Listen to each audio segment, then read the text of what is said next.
Step 3 of the 12 steps of originally of AA is that we made a decision to turn our will and our lives over to the care of God as we understood Him.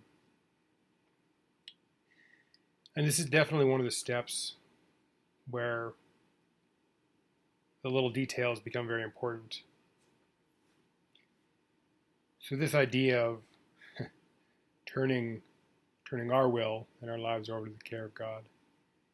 And the hour is important, of course, because there are supports in the world. There are others that have done this before myself or anyone who's choosing to walk this path. And that there are people that we can do this with. It's never done alone. It doesn't have to be done alone. It's advised for it not to be done alone. In fact, much like all things in this world, humans are highly social creatures. We need each other. Sometimes it's not desirable, to need other people. And it's not often understood that this fierce individualism that's very common in our culture is very often a trauma response. Not letting anybody in. Having to go it alone. But I digress. So we made the decision, and that's the key point here that I'm honing in on, is that we made the decision to do this. Because actually doing it, of course, is a large undertaking. It's a very large undertaking. So I'm supposed to, really, if it looked at face value, so essentially you're asking me to entirely restructure my life and go in this whole new direction, basically 100% of the time for the rest of my life. No problem, right? No problem. And, that's not an incorrect read necessarily. However, the decision part is all this step is that we decided that we were going to follow this new way of life, is essentially the simple way to say it. I'm making the decision to now follow this new path. Because in step 2, as we found a higher power of our own understanding. And so turning it over to that higher power isn't going to be a cookie cutter thing necessarily. There's people that are turning it over to the creator God they believe in, whatever. There's others that are just surrendering to this path, this new way of life. There's variations in how this will look. And the decision to do so, in my experience, isn't a one and done either. As one goes through the steps initially, there's like a beautiful, positive, powerful momentum that goes along with it as we move forward in timing that's appropriate for us. As we move through this process at a speed which we can digest it, and it's not, we don't lose momentum. There's no rush, but it's not helpful to drag it out either. This decision, though, or this decision could be seen as as a decision in process, right? Because there's been plenty of times I myself have made that decision and then changed my mind and went back to doing a lot of the same stuff that I was still doing. If I'm being fully honest, that's still happening in my life today in ways. There's still harsh thinking towards others. I still think unkind thoughts about people that I don't like or that I think are harmful or doing things that are not helpful either to me or the world, whatever. I have these opinions, and that can get in the way of my spirituality. You might think that's pretty refined, and it is, right? We are talking about getting free of these massive addictions, of whatever they may be, and I use that for all of them, whether it's serious drug addiction or overwork, codependency. These are all a lot more serious than they're given credit for. But this what I'm talking about is still a reflection of what would be called in the program as like self-will.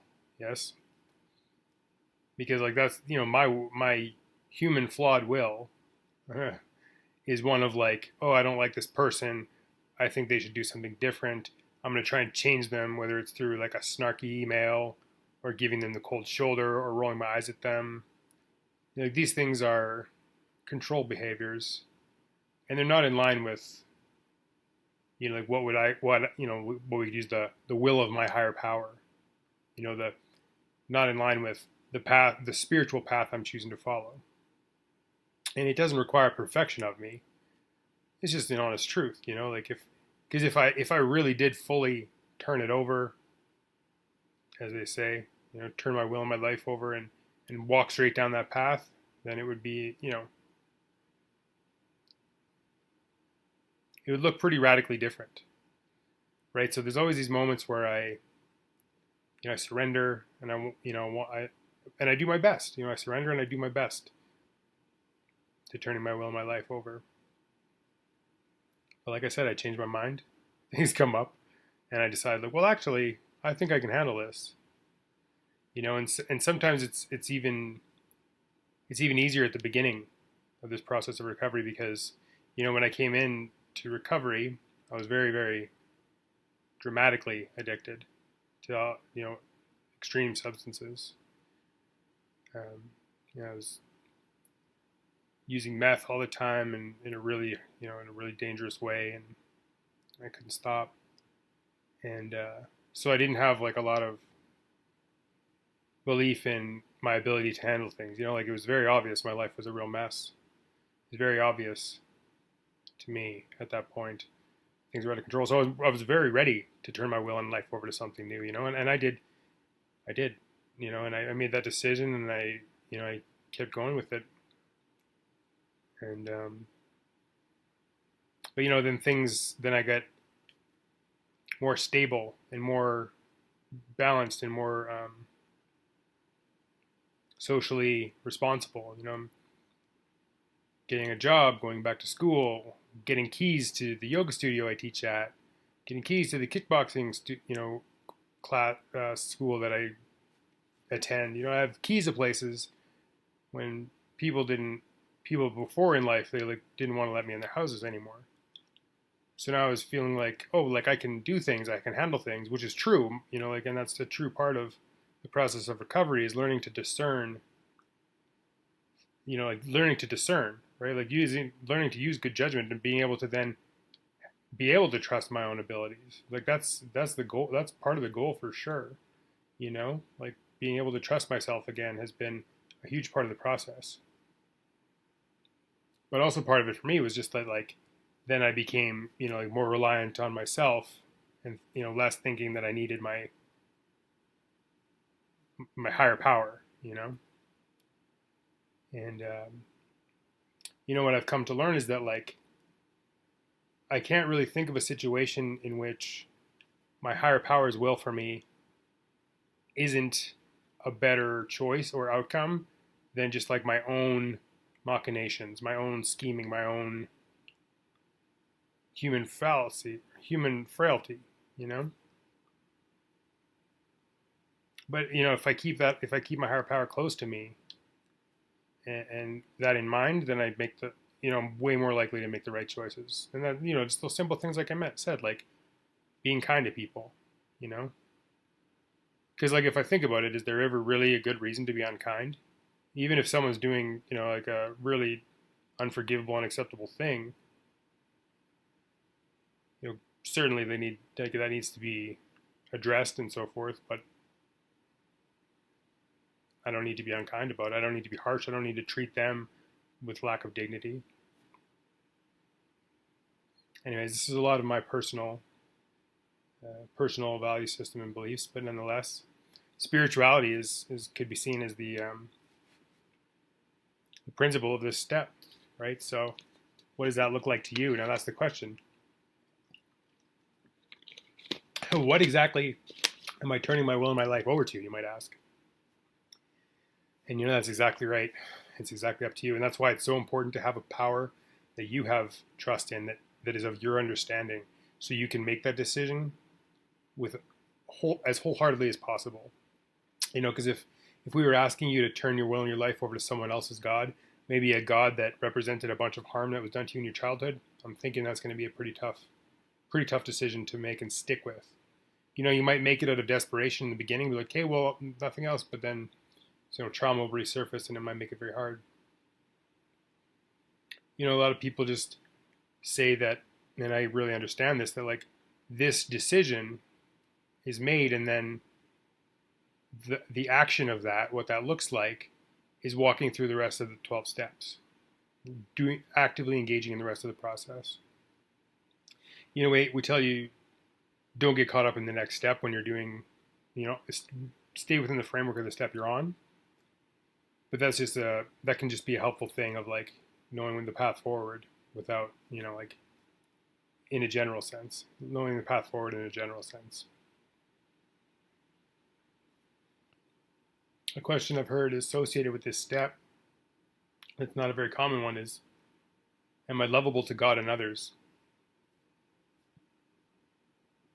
And when I think about how that's associated with this, it brings me back to that idea of why someone might be fiercely independent. That could be exactly what this is. Not, and I believe that it is. Like if I need to take care of myself and not let anyone else in, I know for me that reflects an underlying belief that I'm not lovable, and that people are dangerous and won't actually help me, and I have a lot of that. I have a lot of that burden myself from the way things were in my childhood. There was some tough stuff. There was some real instability in my home,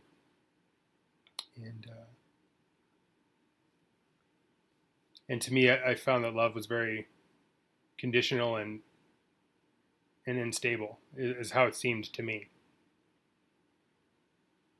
So if I consider spirituality in this step and how it might include letting others love me, as I mentioned, with this process being we. If you look at the steps, they all say we.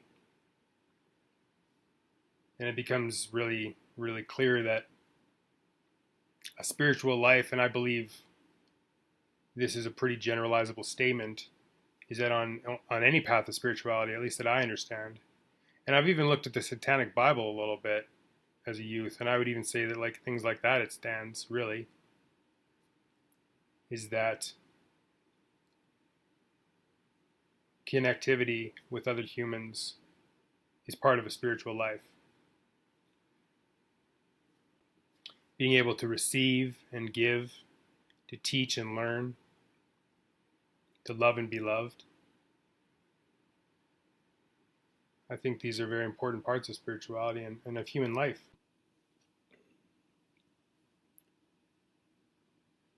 So really, when it comes down to it,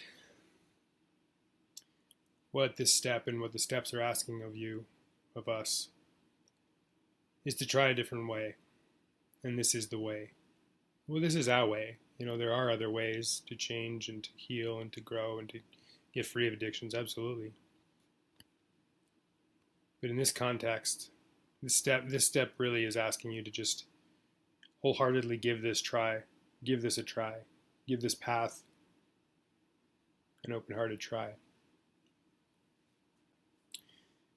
Because if you've decided that you've had enough of whatever is ailing you, whether it is a really serious drug addiction, whether you just can't use your voice, can't speak up for yourself, whether you're going to 10 CrossFit classes, breaking your mind trying to get the perfect body, whatever it is, this path can work for you. And I would even, suggest that if you're interested, don't take my word for that. Just give it a try and see. It's often said that you can try this out, and if you don't like it, you can have all your misery and suffering back. It's there waiting for you. But if you think it might be worth it, I think you might be worth it. And if you do, then you might find that this step is a really great jumping off point into the rest of the process, which which really involves reconnecting with humanity, with people. For me, like the third step in making this decision was really the start of making me feel like a human being again, because I thought before the process of the steps, I thought that I was completely irreconcilably damaged, and I had done too many horrible things that I could never be, forgiven for or find redemption from. And this was the jumping off point, just saying that, like, well, that might be so, but I'm willing to take a chance and see how it goes. And that was enough. That was enough for my life to really dramatically change. So may you find the same peace that I have and that others have before me. May you be well.